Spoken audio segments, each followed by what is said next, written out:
آپ فون پر بات کر رہی تھی، امپلائی کی ضرورت ہے کسی کو؟ ہاں، میری بڑی بہن ہے، انہیں اپنی مدر ان لا کے لیے ایک کیئر ٹیکر کی ضرورت ہے۔ دراصل ہماری آپا خود بھی جاب کرتی ہیں، بچے اور ہسبینڈ باہر ہیں۔ ساس اتنی کوئی بیمار تو نہیں مگر بوڑھی ہیں، اکیلی ہیں، تو کوئی ایسی کیئر ٹیکر چاہیے جو 24 گھنٹے ان کے ساتھ رہ سکے، ان کا خیال رکھے، انہیں کمپنی دے۔ رہائش اور کھانا پینا فری ہے، اس کے علاوہ سیلری ہے، سیکیورٹی کی گارنٹی بھی ہے۔ وہ ایک لمحے سانس لینے کو رکی، پھر دوبارہ گویا ہوئیں۔ کیا تم ارینج کر سکتے ہو کسی کو؟ جی، میں یہی کہنا چاہ رہا تھا آپ سے۔ ایک فیملی ہے میری نظر میں، 3 افراد ہیں۔ ایک لڑکی ہے، اس کی والدہ اور ماموں۔ وہ لڑکی یہ کام کر لے گی جو آپ بتا رہی ہیں، رہائش تینوں کو چاہیے ہوگی۔ اچھا، انہوں نے کچھ سوچتے ہوئے عاطف کو دیکھا۔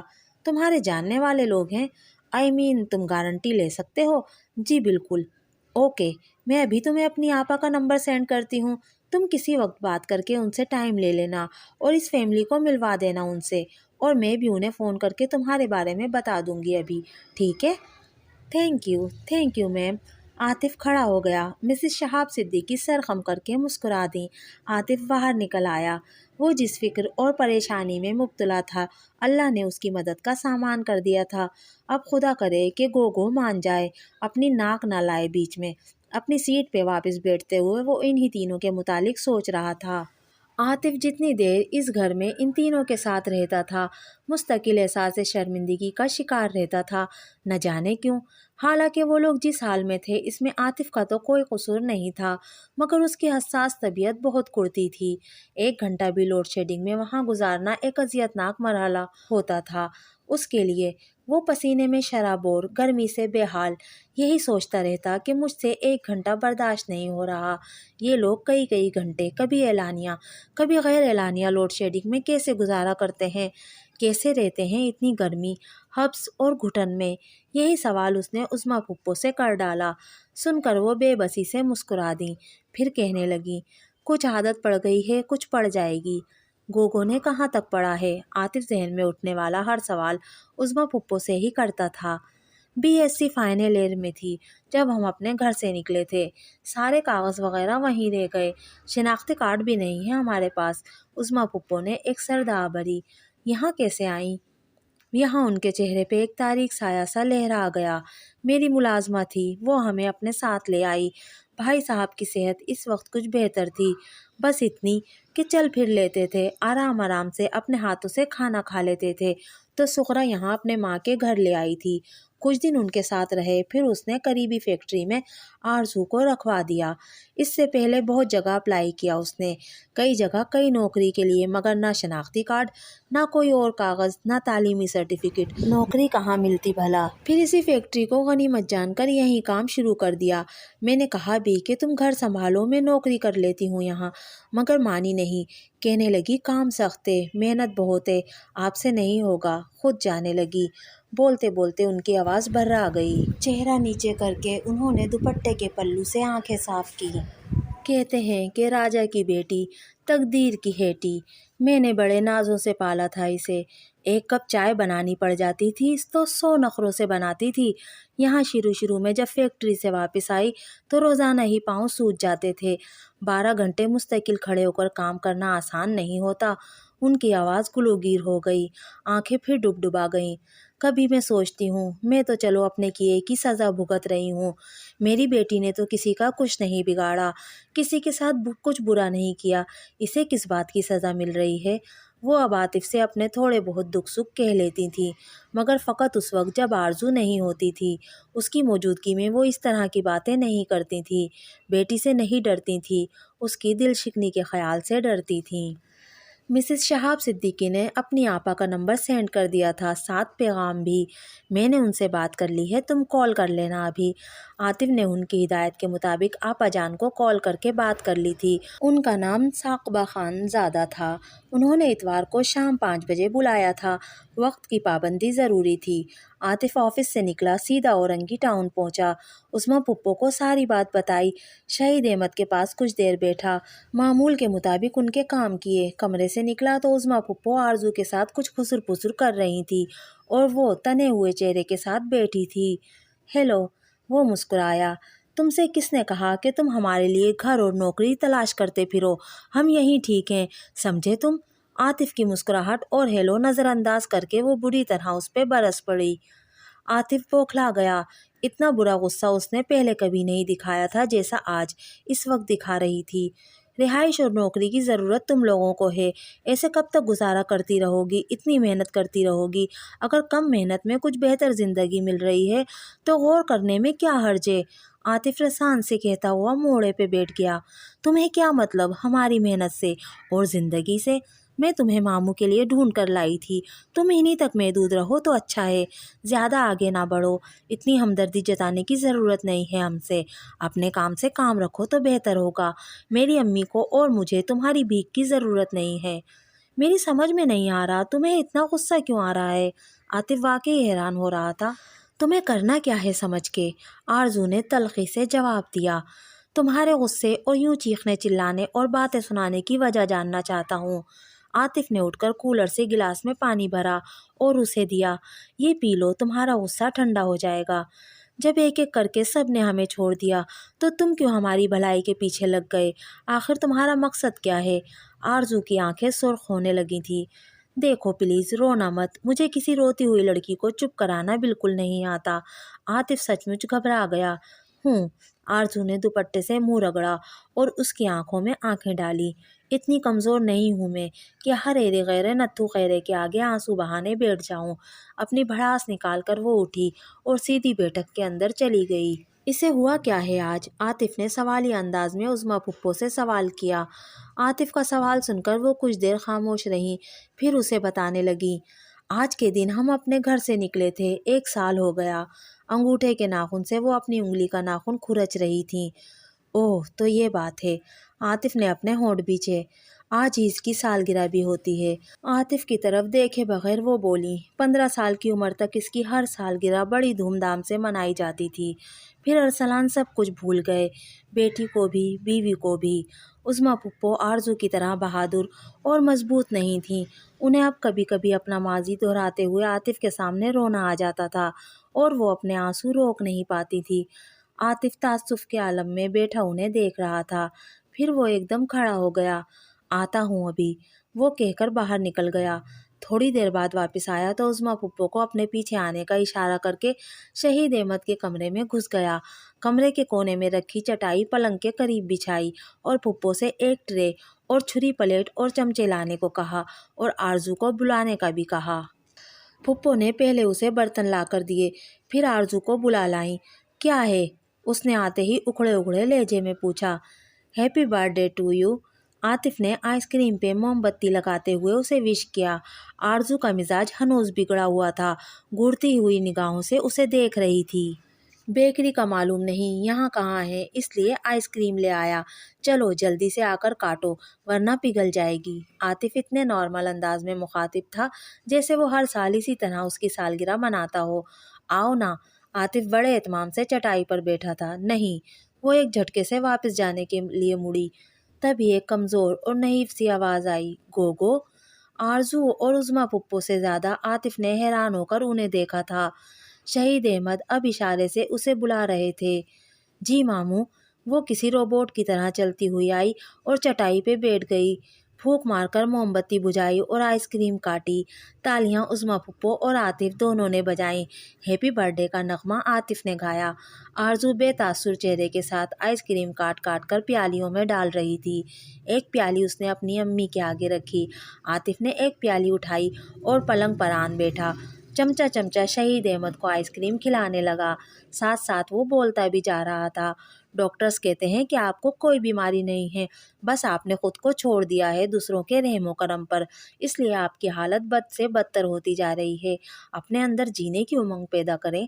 شہید احمد پہلے کی طرح بے تاثر چہرے کے ساتھ اسے سن رہے تھے۔ اپنی آنکھیں جو عاطف کو دیکھ رہی تھیں انہوں نے بند کر لیں اور اپنا منہ بھی۔ عاطف کا آئس کریم کھلاتا ہاتھ تھم گیا اور زبان بھی۔ تھوڑی سی اور کھا لیں۔ نہیں، انہوں نے نفی میں سر ہلایا۔ گوگو کی سالگرہ کی خوشی میں؟ عاطف جانے کیوں ان سے اصرار کیے جا رہا تھا۔ ان کی بند آنکھیں پھر بھی نہیں کھلیں۔ خود کو جیتے جی یوں مت ماریں، رزق سے منہ نہ موڑا کریں، اسے ختم کریں پلیز ابا۔ دھیمے سے بولتے بولتے آخر میں عاطف کی آواز کسی سرگوشی سے زیادہ بلند نہ تھی۔ شہید احمد آنکھیں کھولے بے یقینی سے اسے دیکھ رہے تھے۔ وہ ٹھیک سے نہیں جانتے تھے، پھر بھی شاید کچھ سمجھ گئے تھے، کسی کے نہ بتانے کے باوجود بھی، کہ دہاڑی پہ کام کرنے والے ملازم کے لمس میں ایسی اپنائیت اور محبت نہیں ہوتی، ان کی آنکھوں میں وہ فکر اور توجہ نہیں ہوتی جو اس لڑکے کی آنکھوں میں تھی، اس کے ہاتھوں میں، اس کے انداز میں تھی۔ مگر یوں رشتے سے مخاطب اس نے آج کیا تھا، پہلی بار وہ ایک ٹک عاطف کو دیکھ رہے تھے۔ عاطف ان کی نظریں پڑھ سکتا تھا، اس میں بے یقینی، حیرت اور خوشی تھی، ساتھ ہی پشیمانی اور بے بسی بھی۔ عاطف انہیں بقایا آئس کریم دوبارہ کھلانے لگا تھا، وہ چپ چاپ کھا رہے تھے۔ آپ جلدی ٹھیک ہو جائیں ابا، ہمیں آپ کی ضرورت ہے، خصوصاً مجھے۔ ان کا منہ گیلے رومال سے صاف کرتے ہوئے اس نے شہید احمد کی آنکھوں میں جھانکا اور مسکرایا بھی۔ انہوں نے اپنا سر جیسے تھکن کے عالم میں تکیے پر گرایا تھا اور کھلی آنکھوں سے چھت کو گھور رہے تھے۔ عظمیٰ اور ارسلان کے ولیمے میں مہر بانو بھی معیز عالم کے سنگ پیادے سدھار گئی۔ شادی بڑی دھوم دھام اور چاؤ چوچلوں کے ساتھ ہوئی تھی۔ حمیرہ اور اس کے شوہر نے کوئی کسر نہیں چھوڑی تھی۔ بیٹے کی بڑی شاندار تھی تو بیٹی کا جہیز اس سے بھی شاندار۔ پہناؤنی میں سمدن کو سونے کا سیٹ دیا اور داماد کو سلامی میں 0 میٹر نئی نویلی کار کی چابی۔ دھن دولت کی گھر میں کوئی کمی نہ تھی۔ شوہر کا الیکٹرانکس کا چلتا ہوا کاروبار تھا، پھر بیٹے کی طرح بیٹی بھی اکلوتی تھی، جو نہ دیتی کم تھا، سو خوب ہی دل بھر کے ارمان نکالے۔ پھر سمینہ بیگم کو جلانے کا بھی کوئی موقع ہاتھ سے نہ جانے دینا چاہتی تھیں۔ ایک ایک شے کی خوبی نمائش کی، خدا کر کے مہربانوں کا ولیمہ بھی ہو گیا، ویسی ہی دھوم دھام اور شان و شوکت کے ساتھ جیسے بارات کی دعوت تھی۔ بیٹی کو شاہانہ قیمتی جوڑے اور بیش قیمت زیورات پہنے، شہر کے مہنگے بیوٹی پارلر کے میک اپ میں، شہزادے جیسی آن بان والے معیز عالم کے پہلو میں بیٹھا دیکھ کر حمیرہ کے دل سے وہ رنج اور زخم مٹتا گیا جو شہید احمد سے شادی نہ ہونے کی کسک میں لگا تھا۔ اللہ جو کرتا ہے اچھا ہی کرتا ہے، بھلا ہماری بھاوج یہ سب دے پاتی میری بیٹی کو جو یہاں مل رہا ہے؟ پہلی بار انہوں نے سوچا، ایسے چونچلے اٹھاتی جیسے معیز کی ماں اٹھا رہی ہیں۔ ان کی نظریں اسٹیج پر تھیں جہاں مہربانوں کی ساس اسے سلامی میں ڈائمنڈ لاکٹ دے رہی تھیں، اور جو ہوتی ان کی جگہ ہماری بھاوج بیگم، وہ تو سونے کا چھلا تک نہ پہناتی میری بچی کو۔ اچھا ہی ہوا ناقدروں سے بچ گئی میری بیٹی، حمیرہ سوچ رہی تھیں اور دل ہی دل میں اللہ کا شکر ادا کر رہی تھیں۔ سمینہ بیگم اپنی بہو کے آؤ بھگت اور چاؤ چوچلوں میں مصروف تھیں۔ آخر کو وہ اس گھر کا وارث پیدا کرنے جا رہی تھی، اور وارث پیدا ہونے کی بات ان پر الہام تو نہیں ہوا تھا، یہ تو بس دونوں میاں بیوی کی دلی خواہش اور تمنا تھی کہ گھر میں پہلی اولاد پوتا ہی آئے۔ شہید احمد کو مہربانوں کی شکوہ کنہ نگاہوں سے نجات ملی تو اس کا احساس جرم بھی ختم ہو گیا۔ دل و نگاہ عفت پہ مائل و نثار تھے۔ وہ ویسے بھی ماں بننے جا رہی تھی، اس کے ناز نخرے اٹھانے میں وہ بھی اپنی ماں کے ساتھ شریک ہو گیا۔ آنکھوں کے سامنے اب ایک ہی چہرہ، ایک ہی منظر تھا، لہٰذا وہی چہرہ نگاہوں کے سامنے رہنے لگا۔ عفت کو خوش ہونا چاہیے تھا۔ ہاں وہ خوش تھی، مگر دل میں ایک گراسی پڑ گئی تھی شہید احمد کے لیے۔ وہ اپنے شوہر کی پہلی چاہت نہیں تھی، دوسری تھی، اور محبت کے بارے میں اس کا فلسفہ تھا کہ اصل اور سچی محبت تو وہی ہوتی ہے جو پہلی بار ہوتی ہے، اس کے بعد جو کچھ ہو وہ وقت گزاری ہو سکتی ہے یا مجبوری ہو سکتی ہے، مگر اسے محبت سمجھنا یا محبت کا نام دینا غلط فہمی ہے۔ سو اپنے اس فلسفے کے تحت وہ شہید احمد کی الفت کو، اس کے لگاؤ کو اور گزرے وقت کی تلافی کی کوشش کو اس کی مجبوری سمجھنے لگی تھی کہ اس کے سوا اور کیا راستہ ہے شہید احمد کے پاس۔ شادی سے پہلے وہ سمینہ پھپھو کی مہربانوں کے متعلق باتوں کو مبالغہ آرائی سمجھتی تھی، مگر شادی کے بعد اندازہ ہوا کہ ان کی باتیں نری مبالغہ آرائی نہیں تھیں، ان میں کافی کچھ سچائی اور حقیقت تھی۔ مہربانوں کی نظریں جس طرح شہید احمد کا طواف کرتی تھیں اور جس طرح وہ مہربانوں سے نظریں چراتا تھا، عفت کی نگاہوں سے کچھ بھی پوشیدہ نہیں تھا۔ اپنا جلنا اور کلسنا اس نے فراموش نہیں کیا تھا، اور یہی عادت اس میں خراب تھی۔ یہ بری عادت ثمینہ میں بھی تھی، بلکہ عفت کی بیشتر اچھی بری عادات اور مزاج ثمینہ کی طرح ہی تھے۔ ماں بیٹی دو ذات، پھوپھی بھتیجی ایک ذات، تو ذات ایک ہونے کے ساتھ ساتھ دونوں اپنی فطرت اور خصلت میں بھی ایک ہی تھیں۔ کسی کے خلاف دل میں اگر میل آ جائے تو پھر اس کی طرف سے دل صاف نہیں ہوتا تھا، چاہے کچھ بھی ہو۔ کسی بھی انسان میں یہ خصلت رشتوں کے بگاڑ میں اہم کردار ادا کرتی ہے۔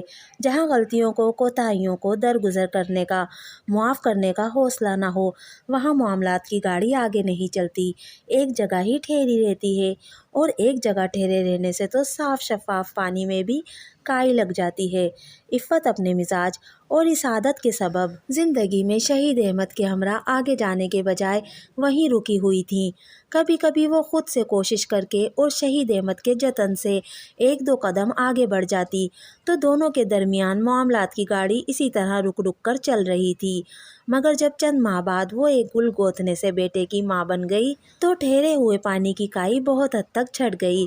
گھر میں تو جشن کا سماں تھا ہی۔ عفت کی سرد مہری کی برف بھی اب کچھ پگھلنے لگی تھی۔ ادھر مہربانو اپنا ہنی مون کا دور گزار کر عملی زندگی میں قدم رکھ رہی تھی۔ پری کی کہانی میں جن آ گیا تھا اور تتلی کے خوبصورت پر ایک ایک کر کے جڑ رہے تھے۔ گھر میں اس کی ساس اور شوہر تھے۔ صفائی ستھرائی اور کچن کے اوپری کاموں کے لیے دو دو ملازمائیں تھیں۔ چوکیدار، ڈرائیور، مالک، گھر کے افراد سے زیادہ گھر میں ملازمین کی فوج تھی، جسے دیکھ کر حمیرہ بیگم الجھ گئی تھیں کہ بیٹی شہزادیوں کی طرح راج کرے گی، مگر وہ خوابوں کے محل سجاتے ہوئے وہ فراموش کر گئیں کہ شہزادیوں کا راج کرنا بھی آسان نہیں ہوتا، اس کے پیچھے بڑی محنت ہوتی ہے، اور یہی کام مہربانوں کے لیے بہت مشکل تھا۔ سسرال کا طریقہ یہ تھا کہ کھانا پکانا خاتونیں خانہ کریں گی، مدد کے لیے ملازمہ موجود ہے، مگر یہ ذمہ داری اپنے ہاتھوں سے اپنے شانوں پہ اٹھانا مہربانوں کو بڑا گراں گزر رہا تھا۔ وہ تو یہ سمجھ رہی تھی کہ ہر وقت 16 سنگار کیے میاں کے ساتھ سیر سپاٹے کرتی رہے گی، مگر وہ شروع کے دن تھے، بیت گئے۔ 16 سنگار اور سیر سپاٹے پہ کوئی پابندی تو نہیں لگی تھی۔ 3 افراد کا کھانا تیار کرنے کے بعد جہاں دل چاہے جائے، جو دل چاہے کرے، بظاہر سننے میں کوئی مشکل نہیں ہوئی جب شوہر نے بٹھا کر پیار سے یہ بات سمجھائی، مگر جب مہربانوں اس پر عمل کرنے کھڑی ہوئی تو پتہ چلا کہ یہ کام اتنا حلوہ بھی نہیں۔ دونوں وقت تازہ ہنڈیاں پکتی تھیں، ایک گوشت کی، ایک دال یا سبزی، تھوڑے چاول اور روٹی، سلاد رائتا لازمی، اور رات میں میٹھا۔ کھانا اتنی مقدار میں پکتا تھا کہ اگر 2-4 مہمان اچانک آ جائیں، جو کہ اکثر آ ہی جاتے تھے، تو کوئی پریشانی نہ ہو۔ مہربانوں کو یہ کام بڑا بھاری لگنے لگا تھا۔ پھر شوہر اور ساس جس ذائقے کے عادی تھے، انہیں ہر شے میں وہی ذائقہ چاہیے تھا۔ ساس خود بہت اچھا کھانا پکاتی تھیں، وہ سر پہ کھڑے ہو کر مشورے دیتی رہتیں۔ مہربانوں اس بات سے الجھتی، وہ ان کے جانے کے بعد اپنی منمانی کرتی، اپنی مرضی اور طریقے کے مطابق پکاتی۔ پھر کھانے کی میز پر اس کے پکائے کھانوں میں نقص نکالے جاتے۔ مہربانوں کا دل اور کھٹا ہوتا۔ کٹ کھنے مزاج کی تھی، کب تک برداشت کرتی؟ ایک روز جواب دے بیٹھی۔ ساس سے زیادہ شوہر کو برا لگا۔ دوستو، یہ تھا مکمل ناول نسخہ ہائے وفا کا چوتھا حصہ۔ امید کرتی ہوں آپ کو آج کی ویڈیو اچھی لگی ہوگی۔ اگر آپ کو آج کی ویڈیو پسند آئی ہے تو پلیز میری ویڈیو کو لائک ضرور کیجیے گا۔ آپ لائک کرنا بھول جاتے ہیں، اور چینل کو سبسکرائب تو آپ کر ہی دیں گے۔ تو پھر ملتے ہیں اگلی ویڈیو میں، تب تک کے لیے اللہ حافظ۔